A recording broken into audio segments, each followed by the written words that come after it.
The obsidian chamber hung in the void between stars, a perfect sphere carved from black crystal that drank the light of distant suns. Inside, silence reigned, not the quiet of emptiness but the heavy, waiting silence of judgment. Hundreds of alien delegates floated in tiered rings around a central platform, their forms as varied as the worlds they represented. Some pulsed with bioluminescent patterns, others wore armor of woven metal and bone, and a few existed only as shimmering clouds of thought given temporary shape. All watched the lone figure standing at the center of the floor. She was human, small, fragile-looking, wrapped in a plain gray suit that offered no protection, no status, no weapons. Her name was Elira Voss. To the galaxy, she was nothing, a historian from a backwater planet that had only achieved warp flight 73 years ago. To Earth, she was the last hope. Above her, suspended in a throne of living stone, High Arbiter Krell of the Marathi hegemony loomed. His body was armored in plates of dark chitin, his 6 eyes burning with cold fire. When he spoke, his voice did not come from a mouth. It vibrated through the very air, shaking the bones of every listener. Species designation, human. Origin, Sol system, 3rd planet. Charges, unauthorized reverse engineering of Tier 9 alien technology, violation of the Prime Accord Article 12. Espionage against Council-aligned worlds, and worst of all, arrogance. A ripple passed through the chamber. Arrogance was not a legal charge. It was an insult, and in the eyes of the Council it was unforgivable. Elira did not look up. She kept her gaze steady on the polished floor, her hands clasped behind her back. She had studied these beings for years. She knew their rituals, their fears, their hidden weaknesses. The Marathi valued order above all. The Vorn prized strength. The Luminae sought harmony, but none of them understood humans. Do you deny these charges? Krell demanded. I do not, Elira said, her voice calm, clear, and utterly human. Gasps echoed through the chamber. Denial was expected. Pleas for mercy were common, but admission? That was rare, dangerous. Krell leaned forward, his massive form casting a shadow over her. Then you accept your punishment? Elira finally lifted her eyes. They were brown, ordinary, but sharp with intelligence that had spent decades decoding alien languages, studying forgotten wars, and mapping the hidden currents of galactic politics. I accept your words, she said. But I do not accept your authority. The chamber erupted. Delegates shouted in a dozen tongues. Security drones, sleek insect-like machines, zoomed toward her, energy binders humming to life. But Elira did not move. She simply raised her left wrist. On it was a small device no larger than a coin. It looked like a simple comm band, the kind humans used for basic communication. The Council had allowed it, believing it harmless. They had scanned it 100 times, found nothing, but they had missed the truth. With a soft click, Elira activated it. Instantly, every screen in the chamber, every wall, every floating display, every personal visor worn by the delegates flickered. Then, without warning, they filled with live images. One showed the Marathi capital city, its spires glittering under twin suns, except now. Human drones, no bigger than birds, circled silently above key defense towers. Another displayed the Vorn homeworld's orbital shipyards where human-made maintenance bots had quietly rerouted power conduits. A third revealed the Luminae deep space listening posts, their sensors now feeding data not to the Council, but to a hidden Earth network. The images kept coming. Dozens, then hundreds. Every major Council world, every military outpost, every secret research station, all watched, all mapped, all in some small but critical way compromised. Silence returned, but this time it was the silence of shock. You think we were just learning your languages? Elira asked, her voice still quiet, but now carrying the weight of something far older than her years. We were learning your systems, your habits, your blind spots. While you debated protocol, we built eyes in your shadows. Krell's voice boomed, but it wavered now. This is an act of war. No, Elira said. This is an act of clarity. You judged us as primitives because we asked questions, because we repaired your broken ships and studied your ruins, but you never asked why we were so good at it. She paused, letting the truth sink in. Humans don't just copy. We understand, we adapt, and when cornered, we do not beg. We prepare. Before the guards could reach her, before Krell could order her seized, Elira vanished. Not in a flash of light or a puff of smoke, but in a ripple of distorted space like a stone dropped in water. One moment she stood there small and alone. The next she was gone. The quantum displacement field collapsed behind her with a soft sigh, leaving only empty air. Panic spread through the chamber. Alarms blared. Delegates scrambled for exits. The Marathi guards fired blindly into the space where she had stood, their weapons useless against a technology they did not comprehend. On Earth, in a hidden bunker beneath the Himalayas, Elira rematerialized, stumbling slightly before being caught by two waiting officers. Her face was pale, but her eyes burned with resolve. "It's done," she whispered. Above her on a massive screen, the feed from the council chamber still played. Krell was shouting orders, his voice raw with fury. But the damage was already done. The galaxy had just seen something it could not unsee. Humanity was not a child to be scolded. It was a force that had been watching, learning, and waiting. And now it was awake. Back in the Nexus, the Council debated in chaos. Some called for immediate blockade of soul space. Others warned that attacking Earth might trigger unknown defenses. A few, like the Lumini envoy Nayla, remained silent, staring at the empty spot where the human had stood, wondering what else they had missed. What they did not know was that Elira's demonstration had been more than a warning. It had been a signal. Across the solar system, dormant systems stirred. On the moon, buried under kilometers of rock, fusion cores hummed to life. In the asteroid belt, hidden shipyards unfolded like mechanical flowers. On Mars, autonomous factories began assembling weapons not from blueprints, but from adaptive AI designs that evolved by the hour. Humanity had spent 50 years pretending to be harmless. Playing the student, the apprentice, the grateful newcomer. But the truth was far different. Earth had never needed the Council's approval to survive. It had only needed time, and now time was up. The verdict had been delivered. The sentence declared. But humanity had already written its own response, not in words, but in silence, in strategy, in the quiet hum of engines that had never been seen, and weapons that had never been named. As the first human warships powered up in the dark between Jupiter and Saturn, their hulls absorbing all light, their engines making no sound, the galaxy held its breath. For the first time in 10,000 years, the Galactic Council had made a mistake. They had not just angered humanity, they had awakened it, and the stars themselves would soon tremble at what came next. 3 days passed after Elira Voss vanished from the Galactic Council chamber, and the galaxy waited for Earth to react. They expected panic broadcasts, desperate pleas for mercy, or maybe a final defiant speech from some human leader. But Earth gave them nothing. No signals, no messages, no movement, just silence. To the Council, this silence felt like surrender. They began planning the occupation of human space, dividing Sol system among loyal member worlds. The Marathi would take Mars, the Vorn would claim the asteroid belt. The Lumini, ever cautious, asked only for observation rights over Earth itself. They believed humanity had backed down. They were wrong. Far beneath the surface of the moon, in a cavern so deep it had never felt sunlight, Admiral Rafe Torren stood before a wall of dark consoles. His face was lined with age and worry, but his eyes were sharp, focused. Around him, thousands of men and women in gray uniforms moved with quiet purpose. No one shouted. No one rushed. They had trained for this moment for decades. Before them lay the heart of Project Aegis, the silent fleet.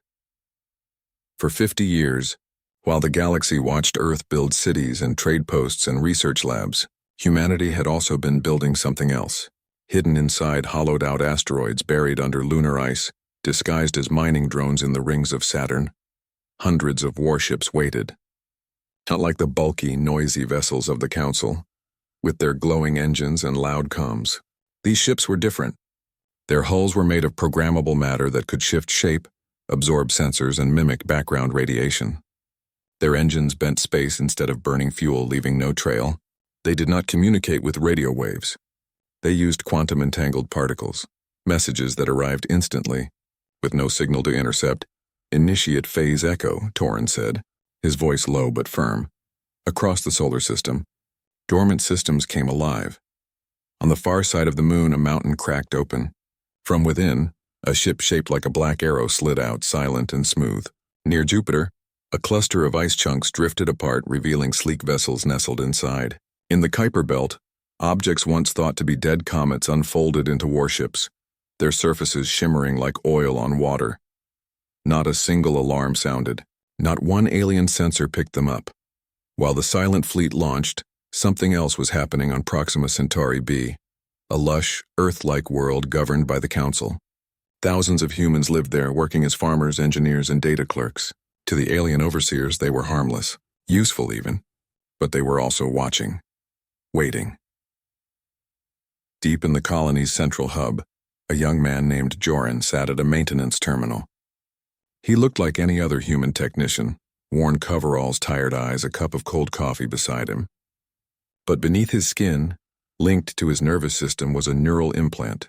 The Council had allowed them, thinking they were simple communication aids. They did not know these implants could link to each other, forming a hidden network. At exactly 14 guard local time, every human on Proxima Centauri b received the same silent command through their implants. Now, Joran's fingers flew across the terminal. He didn't hack the system, he simply asked it to obey. Because months ago, during a routine update, human workers had rewritten the colony's core operating code. Not to destroy it, but to give it a choice. And today it chose humanity. Lights flickered. Security doors unlocked. Defense turrets swiveled away from human sectors and pointed at alien command centers. Power rerouted. Water pumps slowed. Oxygen mix shifted slightly, enough to make aliens dizzy, but not enough to harm humans. Within an hour, without a single shot fired, the colony was under human control. The aliens, confused and disoriented, tried to call for help, but the comms array was offline, redirected to loop false signals back to itself. By the time a Marathi patrol ship arrived 2 days later, they found the colony peaceful, the humans calm, and the alien leaders locked in their own barracks, fed and unharmed but powerless. Back on Earth, news of Proxima's quiet takeover spread through secure channels. It was not celebrated with cheers but with grim nods. This was not a victory. It was the first move in a war humanity never wanted but was ready to fight. The Council, however, was furious. High Arbiter Krell called an emergency session. "They used trickery," he roared. "Civilian implants, hidden code. This is not warfare, it is sabotage." But the Lumine envoy Nyla spoke softly. "It is both. And it is brilliant. They did not attack our strength. They exploited our trust. The Vorn demanded immediate retaliation. Burn their outposts. Crush their fleets before they gather. But when the Council ordered their fleets to move toward human space, they found nothing. Scanners showed empty space where human ships should be. Patrols reported no activity near Earth, Mars, or the asteroid belt. It was as if humanity had disappeared. What they did not know was that the silent fleet was already behind them. Near the edge of the Sol system, a Marathi scout vessel drifted, scanning for signs of rebellion. Its crew laughed over rations, confident in their superiority. Then, without warning, their sensors went dark. Their engines failed. Their comms died. Outside, clinging to their hull like shadows, were 3 human ships, so dark they seemed to swallow starlight. From them, tiny drones crawled across the Marathi vessel, disabling systems one by one. No weapons were fired. No threats made. The Marathi ship was simply turned off. When the crew finally managed to reboot their systems hours later, they found a single message on their main screen: "Leave, and do not return."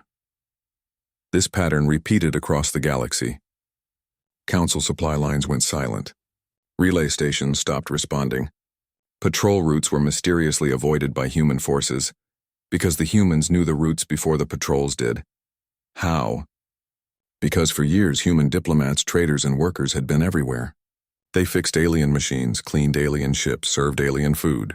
And in every place they went, they left behind tiny sensors, hidden code, or simple questions that revealed patterns. They did not steal secrets. They earned them, by being useful, by being invisible, by being underestimated. Now that patience paid off. Admiral Torin stood on the bridge of the lead ship, the Aegis I.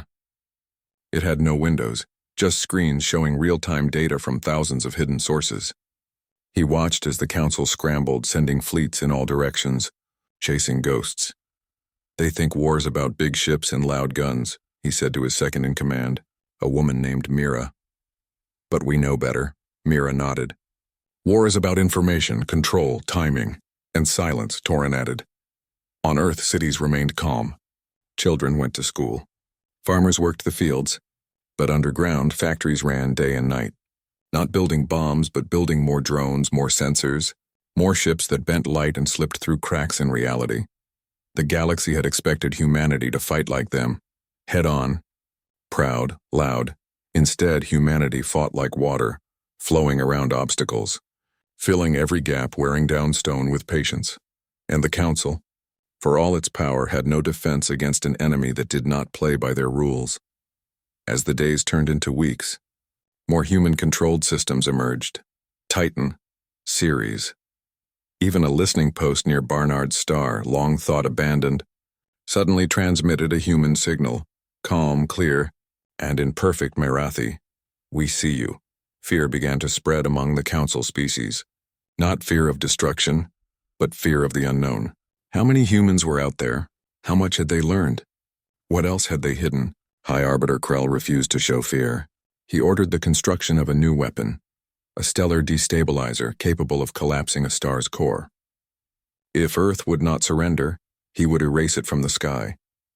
But even as the Myrathi labored on their doomsday device, human eyes watched from the Oort cloud. Human minds calculated its weaknesses. Human hands prepared a response not with fire, but with something far older, far quieter, the sun itself. For now, though, the galaxy held its breath. The silent fleet moved unseen. Human colonies stood ready. And Earth, small and blue and ancient, waited, not for war, but for justice. And the galaxy would soon learn that humanity's wrath was not loud, it was patient, and it was everywhere. The unity of the Galactic Council had once been its greatest strength. For thousands of years it stood as a single voice for the galaxy, ordering, judging, protecting. But now that unity was cracking like old ice under too much weight. The cause of the fracture was small, blue, and human. After the silent takeover of Proxima Centauri B and the ghostly disappearances of patrol ships near Sol, fear spread among the council members. The Vorn, proud warriors with exoskeletons of black iron, demanded total war. Burn their world, their warlord growled in the emergency session. Scorch their skies until nothing remains but ash. But the Luminae, soft-bodied beings who lived in oceans of liquid light, disagreed. Their envoy, Nayla, floated gently in her containment sphere, her voice calm but firm. We do not understand them, she said. And attacking blindly is not strength, it is panic. Even the Myrathi, who had led the charge against Earth, began to whisper among themselves.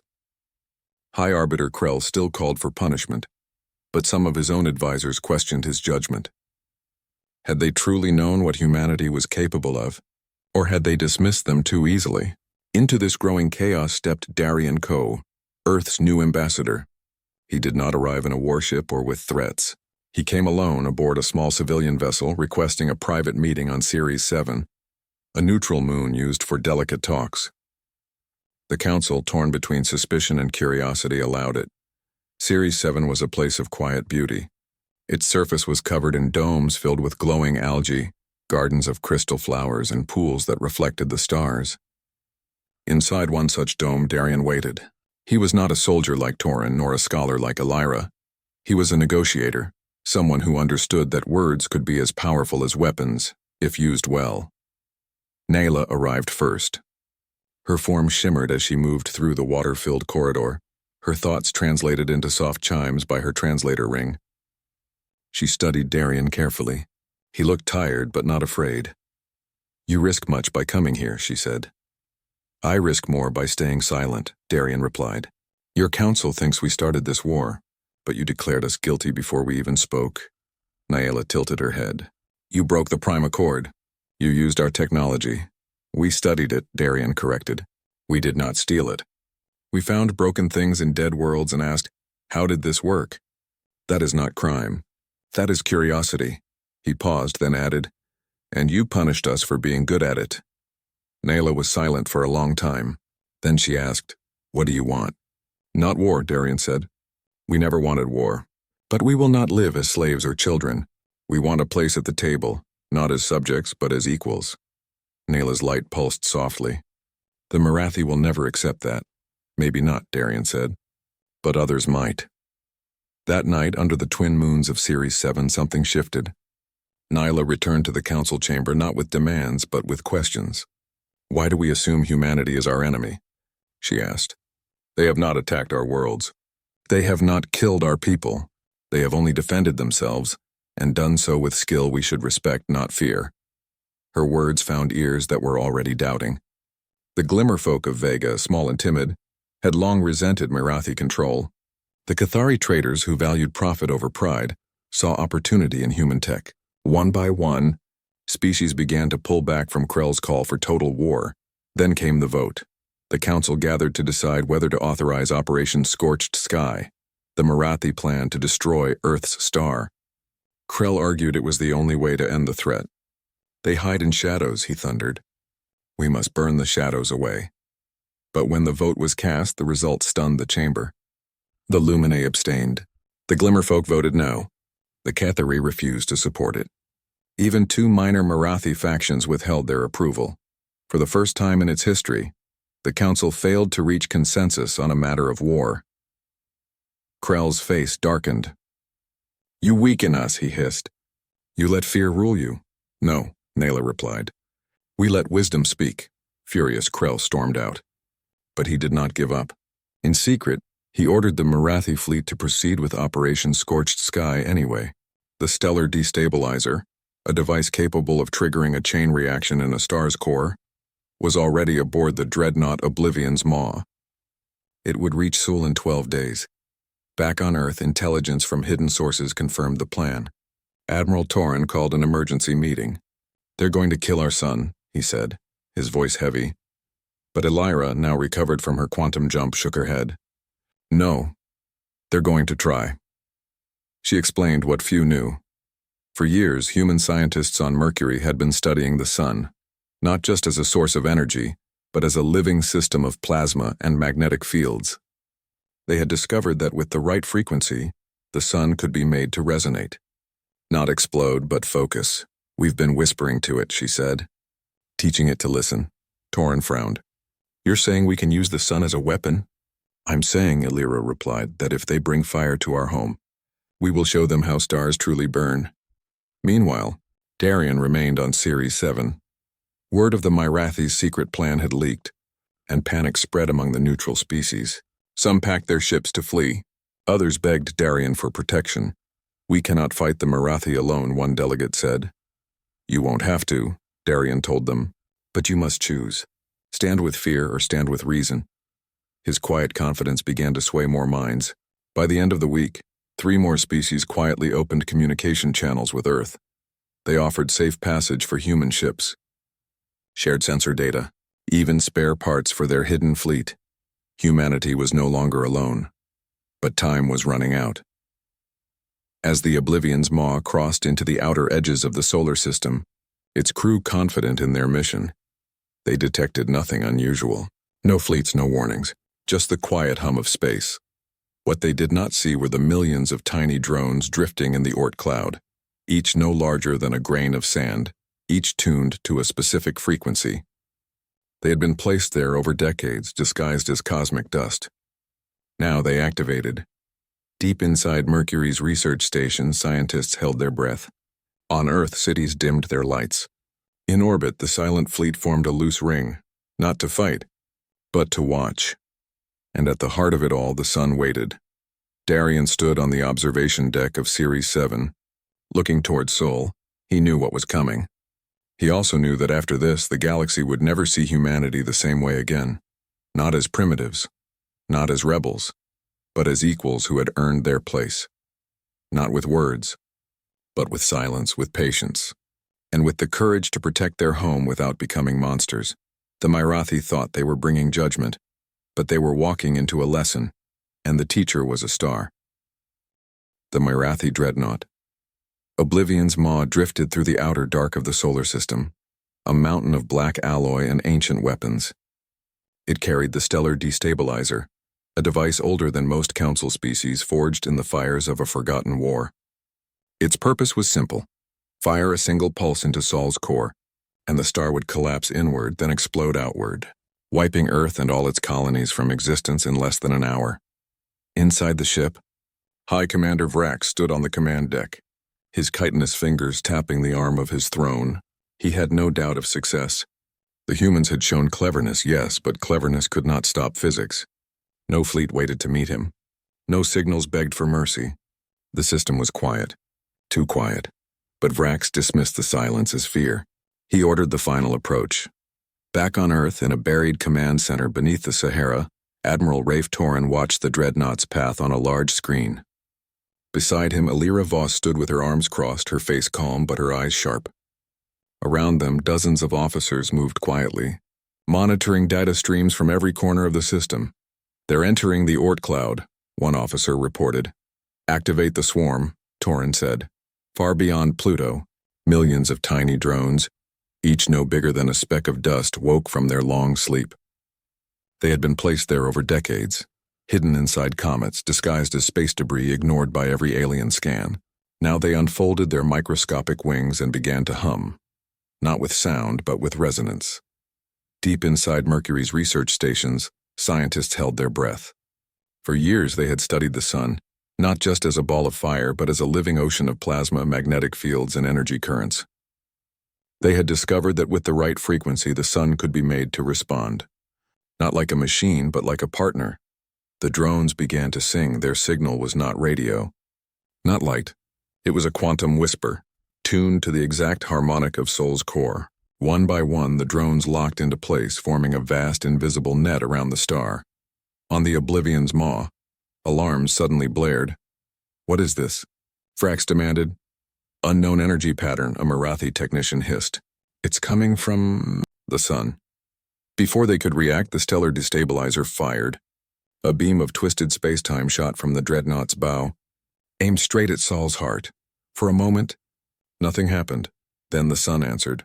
A pulse of pure, focused solar energy, brighter than 1,000 supernovas, lanced out from the star's surface.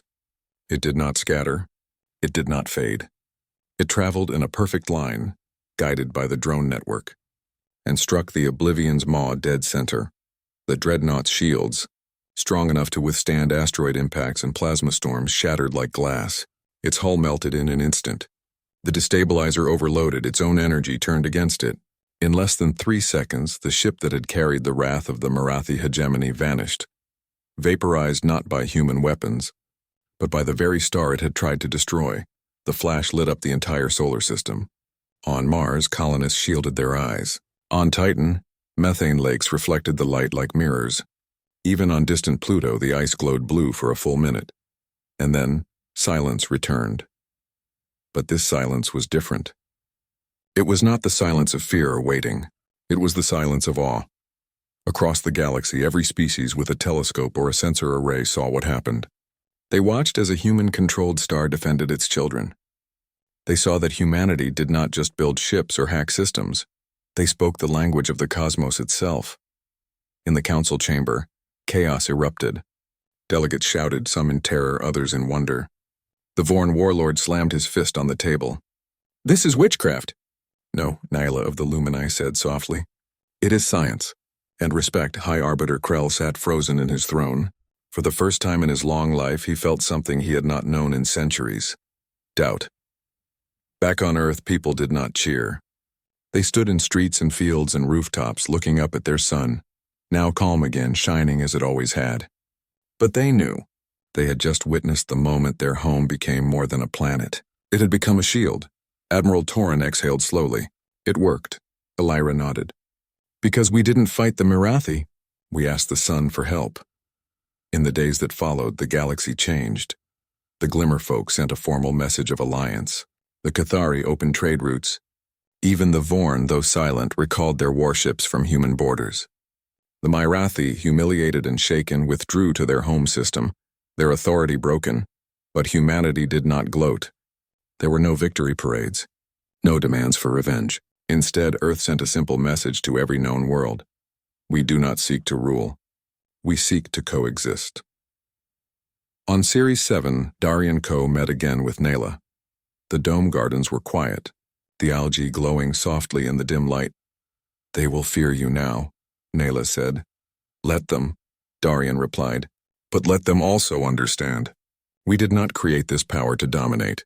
We created it to protect. He looked out at the stars. There are things out there older than the Council, darker. If we tear each other apart, we will not survive what comes next. Nayla considered this. Then she extended a tendril of light toward him, a lumine gesture of trust. Then let us build something new. Together.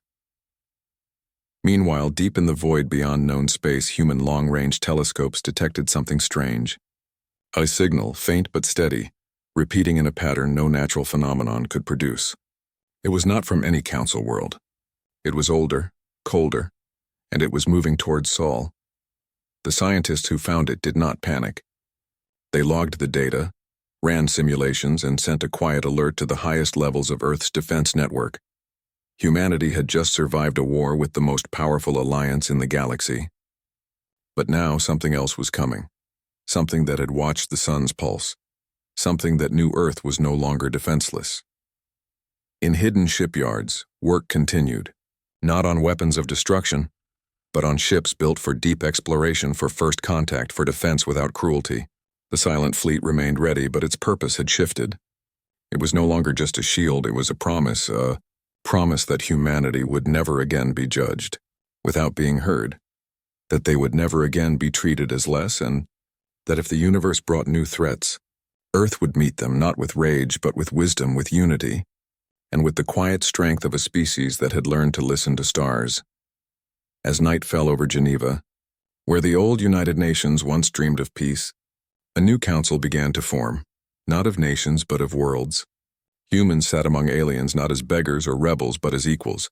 The galaxy had trembled, but Earth stood firm, and the stars, for the first time in eons, seemed to shine a little brighter for it. The old Galactic Council chamber sat half empty, its once gleaming obsidian walls now dull with neglect. The rings of floating seats that once held hundreds of delegates now held only a few dozen. The Vorn had left in silence. The Glimmerfolk and Cathari no longer answered summons. Even some Marathi envoys stayed home, ashamed or afraid. What remained was a shadow of what had once ruled the stars. Into this broken space walked Elira Voss. She wore no armor, no badge of rank. Just the same gray suit she had worn during her trial. But this time she did not stand alone. Behind her, through the great arched doorway, came representatives from 12 newly allied species. Beings who had once feared humanity, but now walked beside them. Among them was Nayla of the Lumini, her light pulsing with quiet pride. At the center of the chamber, Elira stopped. High Arbiter Krell still sat in his throne, though it seemed smaller now, less imposing.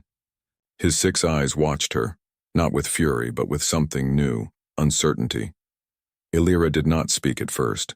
She simply reached into her pocket and placed a small crystal on the central dais. It glowed faintly, humming with stored data. "This," she said, her voice clear and calm, "contains everything." A murmur rose among the remaining delegates. "Our ship designs," she continued, "our quantum communication codes, the resonance frequencies we used with the sun, even the schematics for the drone swarm. It is all here, free to take, free to use." Krell leaned forward. "Why would you give us your power?" "Because it was never just ours," Elira replied. "Knowledge belongs to everyone. We only kept it hidden because you would have used it as a weapon, or taken it and called it your own." She looked around the chamber, meeting the eyes of every delegate who remained. "We do not offer this because we are weak. We offer it because we choose peace. Not the peace of surrender, but the peace of trust." Nayla drifted forward. "What do you ask in return?" "Nothing," Elira said.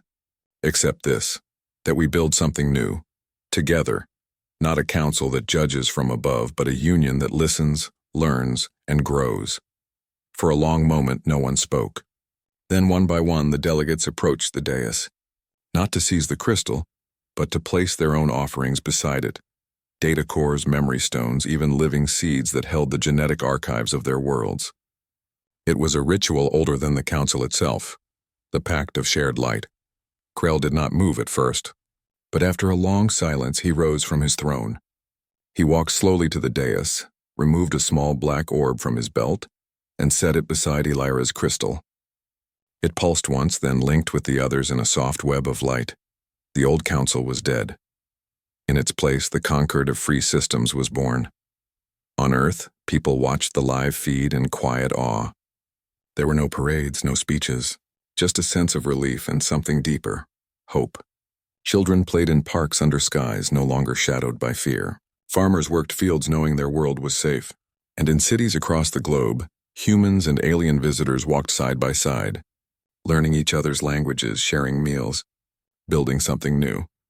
But even as peace settled over known space, far beyond the edge of the galaxy, something stirred. Deep in the void between galaxies, where even light grew old and tired, a signal pulsed. It was not random, not natural.